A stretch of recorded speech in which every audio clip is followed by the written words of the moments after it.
En Corée, des bannières sont visibles un peu partout depuis l'annonce de la venue du pape dans le pays. Pour les catholiques qui représentent plus de 10% de la population, c'est une grande joie car c'est la première fois que le pape François se rendra en Asie orientale. Le comité d'organisation est sur le pied de guerre depuis l'annonce de ce voyage lors de l'Angélus du 5 janvier dernier. Une des raisons de sa visite, rencontrer les jeunes du continent réunis pour la 6e édition de la Journée de la jeunesse asiatique. En ce moment, nous préparons la feuille de route avec le parcours, la logistique. Esther est volontaire espagnole. Elle travaille depuis 2 ans à la préparation de ces journées. 29 pays asiatiques seront représentés pendant cette semaine.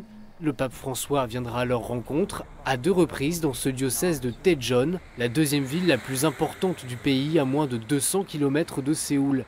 C'est d'ailleurs ici qu'il célébrera la messe de l'Assomption dans le stade de la Coupe du Monde.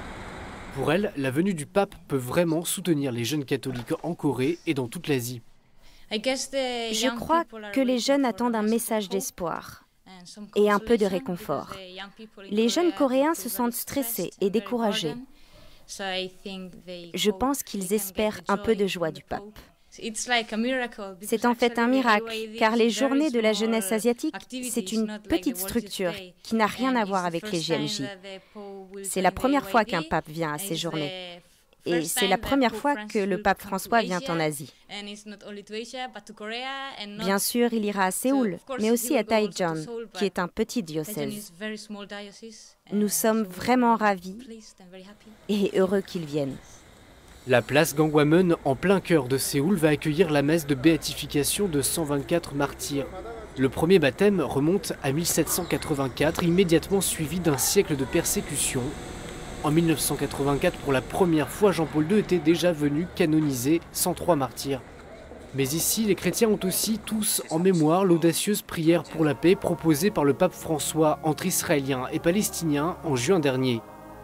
Une initiative qui a rejoint une aspiration profonde pour la paix en Corée. Alors on attend beaucoup de la messe pour la paix et la réconciliation à la cathédrale de Myeongdong le dernier jour du voyage. Notre pays est encore divisé aujourd'hui.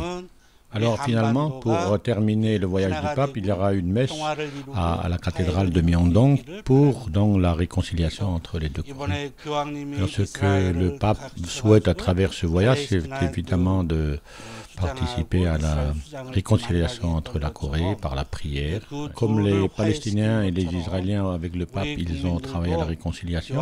Et on voudrait aussi que le pape, ici, en venant en Corée, il travaille aussi à la réconciliation entre le Nord et le Sud.